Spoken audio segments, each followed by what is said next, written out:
இங்கு நீ வா எந்தன் நெஞ்சில் பஞ்சம் வஞ்சம் நஞ்சே மிஞ்சும் உடல் வேறு வேறாகி உயிரை தந்தவளே நானே நாகம் நானே.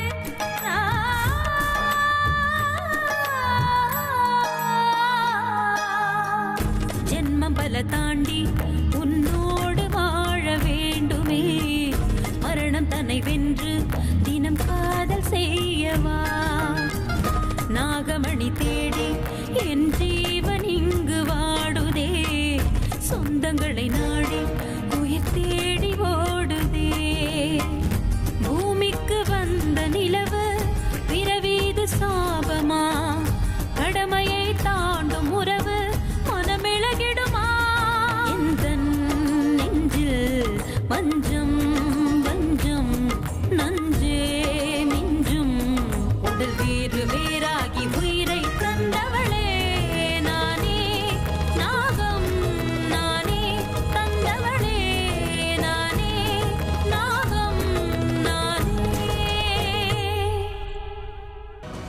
ஆமாண்ணா, நாம சாகடிச்சோம்ல அந்த நாகராஜா நாகராணி, அவங்க பொண்ணுதான் நாகராணி. அவதான் இப்ப நமக்கு பிரச்சனை கொடுத்துட்டு இருக்கா. உங்க பிசினஸ் பார்ட்னர் விஷ்ணுவோட பையன் அர்ஜுன்.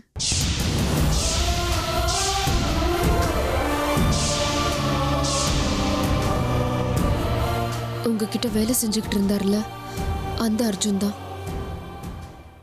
இந்த மாசம் 30ஆம் தேதி சரியா 12 மணிக்கு இவங்க கல்யாணம் நடந்தே ஆகணும்.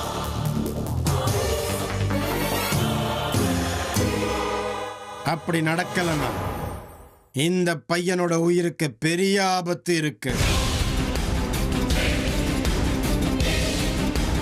பாபா, நான் இன்னும் பேசி முடிக்கல. அது மட்டும் இல்லாம இனிமே இந்த வீட்டுல என்னென்னமோ விசித்திரமான சம்பவங்கள் நடக்க போற அறிகுறி தெரியுது. அதனால தான் நான் உங்களை தேடி இங்க வந்திருக்கேன். எந்த காரணத்தை கொண்டும் நான் சொன்ன அந்த நாள்ல 12 மணிக்கு இந்த பொண்ணு கழுத்துல அவன் தாலி கட்டணும். ஆனா அதை விட முக்கியமான ஒரு காரியம்,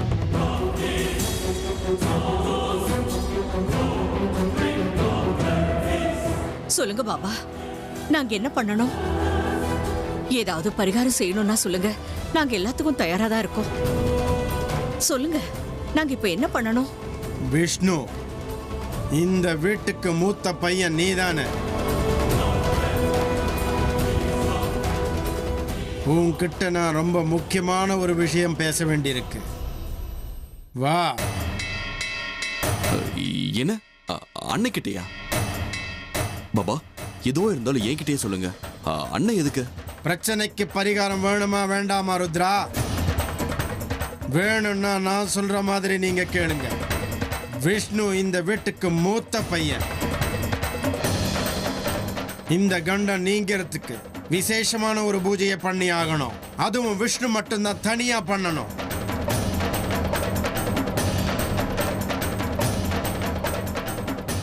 அத பத்தி நான் பேச வேண்டியது விஷ்ணு கிட்ட மட்டும்தான். சொன்னது புரியுதா? விஷ்ணு, நாம போலாமா? வா.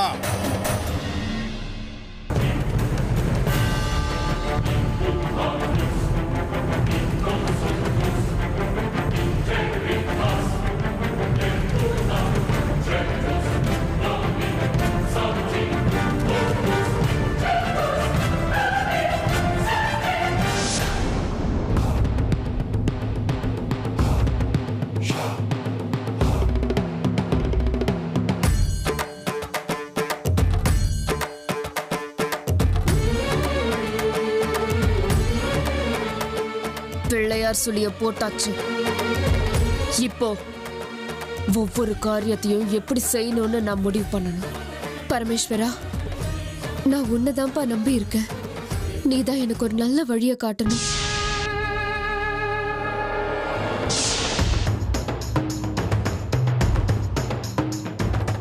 அமிர்தா, சொல்லுங்க சித்தி. நீ செய்யறது மிகப்பெரிய தப்பு அமிர்தா, தப்பு. எதை சொல்றீங்க நீங்க? என்ன அமிர்தா, எதுவும் தெரியாத மாதிரி என்னைய கேக்குற? இப்போ நீ எடுத்திருக்கிற முடிவு சரியானதா? நாகலோகத்தை சேர்ந்த நீ மனுஷலோகத்துல இருக்கிறவனை கல்யாணம் பண்ணிக்கணும்னு எடுத்த முடிவு ரொம்ப தப்பு. சித்தி, என் மனசுல இருக்கிற ஒரே ஒரு எண்ணம் நாகமணி அடையறது மட்டும்தான். அதுக்கு என்கிட்ட இருந்தது இந்த ஒரு வழிதான். அதுக்கு கல்யாணம் தான் பண்ணிக்கணுமா அமிர்தா? அவனை கல்யாணம் பண்ணிக்காம நாகமணி எடுத்துட்டு வர உனக்கு வேற வழியா கிடைக்கலையா? இல்ல சித்தி, அவரை கல்யாணம் பண்ணிக்காம அந்த வீட்டுக்குள்ள நுழையறதுக்கு எனக்கு எந்த ஒரு வழியும் தெரியல. நாகமணி எனக்கு கிடைக்கணும்னா நான் அந்த வீட்டுக்கு மருமகளை போய்தான் ஆகணும் சித்தி. ஒரு விஷயம் புரிஞ்சுக்கோ அமிர்தா, அவனை கல்யாணம் பண்ணிக்கிட்டா நீ திரும்பி நாகலோகத்துக்கு வரவே முடியாது. சித்தி, இப்ப எனக்கு நாகமணி அடையறதுதான் முக்கியம். அது ஒண்ணுதான் என் லட்சியம். நாகலோகத்துக்குள்ள திரும்பி வரத பத்தி அப்புறம் யோசிக்கிறேன். இத்தனைக்கும் நான் அவரை கல்யாணம் பண்ணிக்க போறது நாகமணி அடையறதுக்காக மட்டும்தான், அவரோட சேர்ந்து குடும்பம் நடத்துறதுக்காக இல்ல. இருந்தாலும் அமிர்தா, பரவாயில்ல சித்தி, இது நானே எனக்காக தேடிக்கிட்ட பாதை. என்னோட லட்சியத்தை நான் அடையறதுக்கு எனக்கு சரின்னு பட்ட வழிய நான் இப்ப தேர்ந்தெடுத்திருக்கேன். இதுல சரி தப்புங்கிற கேள்வியே கிடையாது. என்ன நடந்தாலும் சரி, நாகமணியை எப்படியாவது அடையறது மட்டும்தான் என்னோட ஒரே லட்சியம். அந்த லட்சியத்தை நான் அடையறதுக்கு எதை செய்யறதுக்கும் நான் தயாரா இருக்கேன். கல்யாணம் பண்ணிக்கிறதுக்கும். என்ன மன்னிச்சிருங்க சித்தி, மன்னிச்சிருங்க. இந்த ஒரு விஷயத்துல மட்டும் உங்க பேச்சை மீறி போக போறேன். நான் அந்த வீட்டுக்குள்ள கால் வைக்க போறதே அந்த வம்சத்தை நிர்மூலமாக்குறதுக்காக தான். இன்னில இருந்தே, இப்போல இருந்தே இந்த காரியத்தை ஆரம்பிச்சுட்டேன். இந்த கல்யாணம் நடந்தே தீரணும். நிச்சயமா நடக்கும்.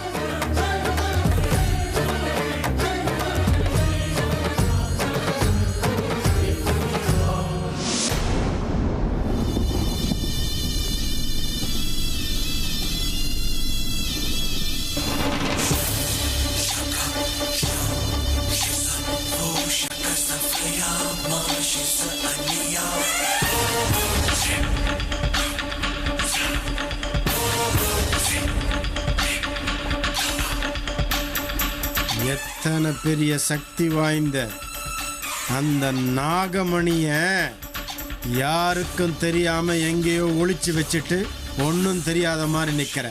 சபாஷ், உன்னோட தைரியத்தை பாராட்டுறேன்.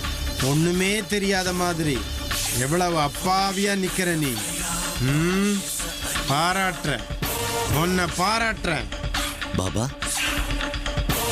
என்கிட்ட ஏதோ பேசணும்னு கூட்டிட்டு வந்துட்டு எதுவும் பேசாம என்னையே பார்த்துட்டு இருக்கீங்களே, என்னாச்சு?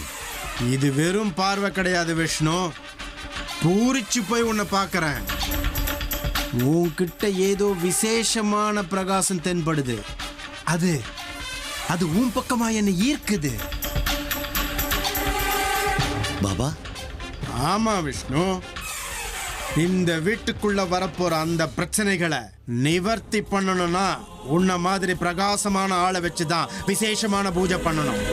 அதுக்காக தான் தனிமையில பேசணும்னு சொன்னேன். பாபா, அந்த பூஜை செய்யறதுனால நம்ம அர்ஜுனுக்கு, இந்த வீட்டுக்கு எந்தவித பிரச்சனைகளும் வராதுல்ல? ஜெய் மகாகாளி! இந்த பைரவன் நடக்காத விஷயத்த சொல்ல மாட்டான். நான் நடக்கும்னு சொல்லிட்டா அது நடந்தே தீரும். சரிங்க பாபா, நான் ருத்ரா 2 பேரும் வந்து பூஜையில உட்காந்துக்கிறோம். அவனே இந்த வீட்டு பையன் தானே. வேண்டாம், இந்த பூஜையை பிரகாசமா இருக்கிற நீதான் பண்ணி ஆகணும். உன் கூட யாராவது வந்தா இந்த பூஜைக்கு பலன் கிடைக்காது. அதனால நீ மட்டும் தனியா தான் வரணும். புரியுதா விஷ்ணு? சரிங்க பாபா, நீங்க சொல்ற மாதிரியே பண்றேன். பூஜை எங்க பண்ண போறீங்க? பூஜையை என்னோட ஆசிரமத்துல தான் பண்ணுவேன். இன்னைக்கு ராத்திரி சரியா 10 மணிக்கு நீ நான் இருக்கிற இடத்துக்கு வந்தாகணும். அதுவும் தனியா. சரி பாபா, வந்துடுறேன். நல்லதே நடக்கும். நான் கிளம்புறேன். ஜெய் மகாகாளி.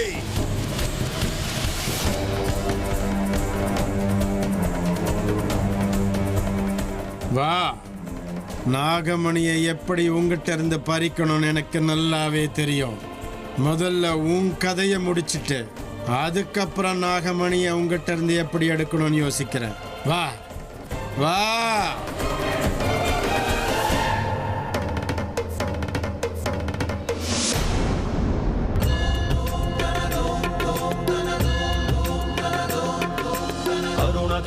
அட ஆண்டவா, என்னப்பா உன் திருவிளையாடல்! ஆஹா, இவ்வளவு நாள் நீ விளையாண்ட விளையாட்டுல இப்பதான் சுவாரஸ்யமே ஆரம்பிச்சிருக்கு. நாகமணி யாருக்கு, யார் முயற்சி எப்படி பலிக்க போகுது, அது யாருக்கு கிடைக்கும், யாருக்கு கிடைக்காது, இதெல்லாம் முடிவாகிற நேரம் நெருங்கிக்கிட்டே இருக்கு. அமிர்தா, உனக்கு அவ்வளவு சீக்கிரம் அந்த நாகமணி கிடைச்சிராதம்மா. அது ரொம்ப ரொம்ப கஷ்டம். விஷ்ணு, இன்னும் கொஞ்ச நாளைக்கு மட்டும்தான்ப்பா அந்த நாகமணிக்கு நீ சொந்தக்காரன். பைரவா, அந்த நாகமணி உனக்கு வந்து சேர்றது உன் தலையில எழுதாத எழுத்தப்பா. அப்படின்னா அந்த நாகமணி உண்மையிலேயே யாருக்கு சொந்தம்? நாகமணி யார் கைக்கு போய் சேரும்? எல்லாத்துக்கும் காலந்தான் பதில் சொல்லணும். காலாய தஸ்மை நமஹ. ஓம் நம சிவாய, ஓம் நம சிவாய, ஓம் நம சிவாய.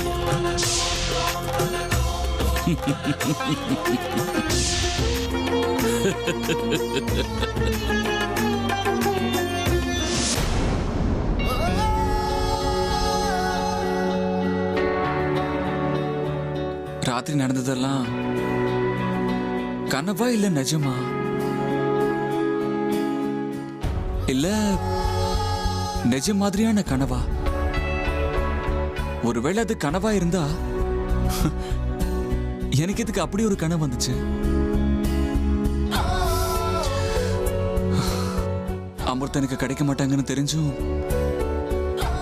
எதுக்கு இந்த மாதிரி கனவுல எனக்கு வருது?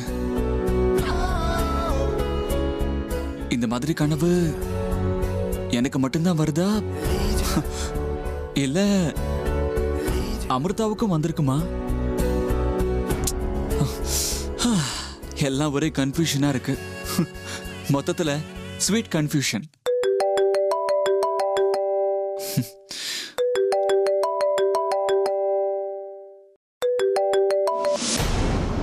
ஹலோ, யாரு? நான் தான் அமிர்தா.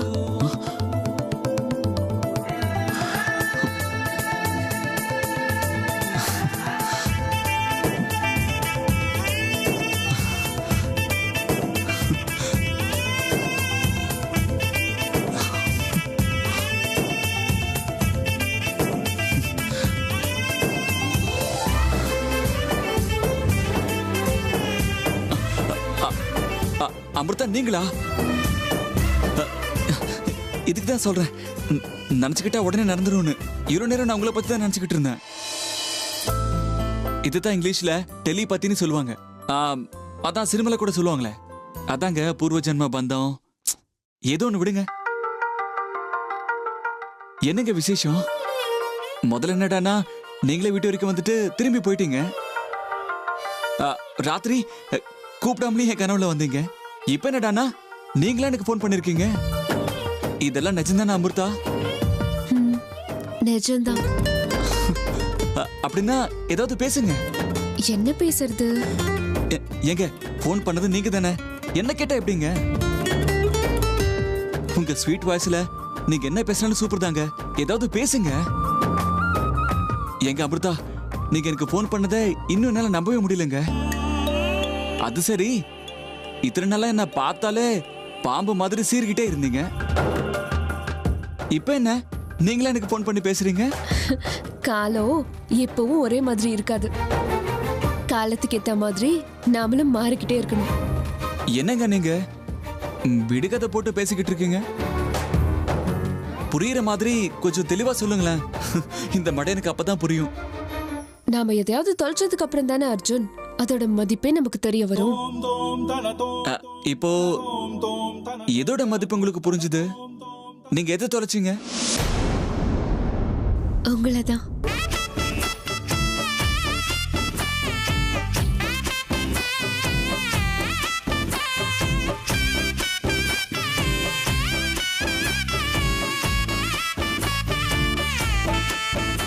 Hello hello.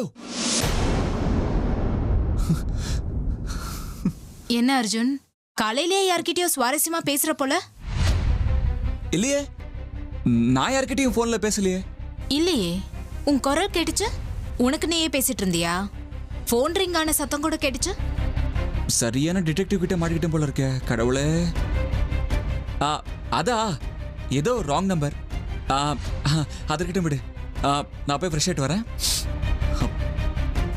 ஓஹோ, ராங் நம்பரா? உன்னோட ராங் நம்பர் அழகி யாருன்னு எனக்கு தெரியும். இதெல்லாம் அந்த அழகி அமிர்தா இருக்காளே, அவ பண்ற வேலைன்னு எனக்கு தெரியும். இதுக்கெல்லாம் ஒரு முடிவு கட்டாம நான் விட மாட்டேன். கட்டுறேன்.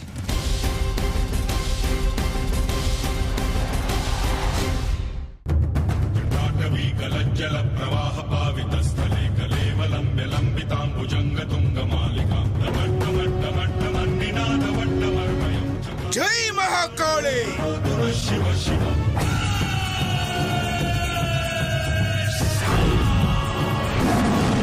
பினாகா வா.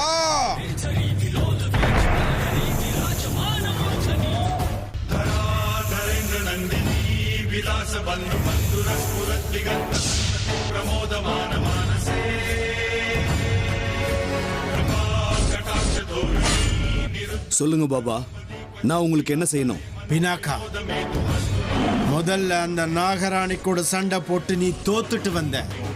அதுக்கப்புறம் அந்த நாகராணியை நீ தோக்கடிச்ச. ஆனா அப்படி இருந்தும் அந்த நாகராணி தப்பிச்சிட்டான். அவ உன்னை விட சக்தி வாய்ந்தவ. இப்ப நான் உன்னை திட்டினா அதுக்கு எந்த பலனும் இருக்காது. ஏன்னா அதெல்லாம் முடிஞ்ச கதை. இப்ப நான் சொல்ல போறத கவனமா கேட்டுக்கோ. ஒரு முக்கியமான விஷயத்தை நான் சொல்ல போறேன். நல்லா கேட்டுக்கோ. சொல்லுங்க பாபா. நாகமணி இருக்கிற இடம் தெரிஞ்சிடுச்சு பினாகா. அதை எப்படியாவது நாம பறிச்சாகணும். இத்தனை நாள நாகமணியை ஒளிச்சு வச்சுக்கிட்டு இருந்த ஆளு இப்ப வந்துருவான். அவனை நாம பலவீனப்படுத்தி அந்த நாகமணியை அவங்கிட்ட இருந்து பறிச்சே ஆகணும். அது எப்படி முடியும் பாபா? ஏன் முடியாது பினாகா? அவன் நிராயுதபாணியா இங்க வருவான். கொஞ்சம் கூட தைரியம் இல்லாத ஒரு கோழை. அவனை பலவீனப்படுத்துறது பெரிய விஷயம் இல்ல. நாகமணி உங்க லோகத்தை சேர்ந்தது. நீயும் நாகலோகத்தை சேர்ந்தவன். அதை அடையறதுக்கு உண்டான விதி முறைகள் எல்லாம் உனக்கு தெரியும்ல. அதனால அந்த நாகமணியை அடையறதுக்கு நீ எனக்கு முழு ஒத்துழைப்பு தந்தாகணும். அதுக்காக தான் உன்னை இங்க கூப்பிட்டிருக்கேன். சொன்னது புரிஞ்சுதா?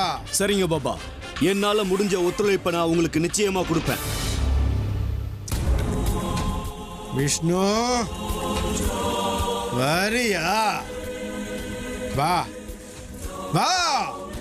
உன் கையில இருக்கக்கூடிய அந்த நாகமணிய நான் எப்படியாவது பறிக்கலனா என் பேரு பைரவ பாபா கிடையாது. வா. நாகமணிய நீ எப்படி காப்பாத்துறன்னு நானும் பார்க்கிறேன். ஜெய் மகாகாளி.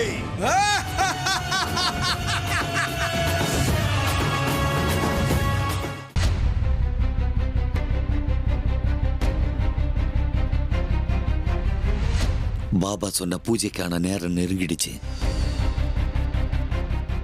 என்ன தனியா அவர் சொல்லியிருக்காரு. பூஜையை நான் தான் உட்கார்ந்து செய்யணும்னு சொல்லியிருக்காரு. ஆனா என் மனசுக்குள்ள எதுக்கு இவ்வளவு குழப்பம் ஏற்படுது? ஒண்ணுமே புரியலையே. தனியா போறது எனக்கு ஒன்றும் புதுசு கிடையாது. இருந்தாலும் இன்னைக்கு நான் தனியா போக கூடாதுன்னு என் மனசு சொல்லுது. என்ன பண்றது?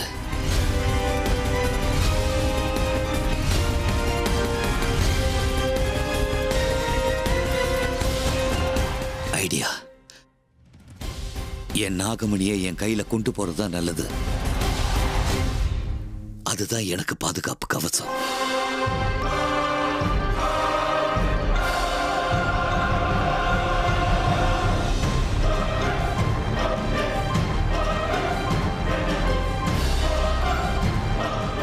நாகமணி என்கிட்ட இருக்கிற வரைக்கும் நான் யாருக்கும் பயப்பட தேவையில்லை. யாராலையும் எனக்கு எந்த பிரச்சனையும் வராது. ஒருவேளை என் உயிருக்கு ஆபத்து ஏற்படுற சந்தர்ப்பம் வந்தாலும் இந்த நாகமணி என்னை காப்பாத்திடும். ஆமா, அதான் சரி. நான் பூஜைக்கு இந்த நாகமணியை எடுத்துட்டு போறதுதான் நல்லது. கண்டிப்பா எடுத்துட்டு போறேன்.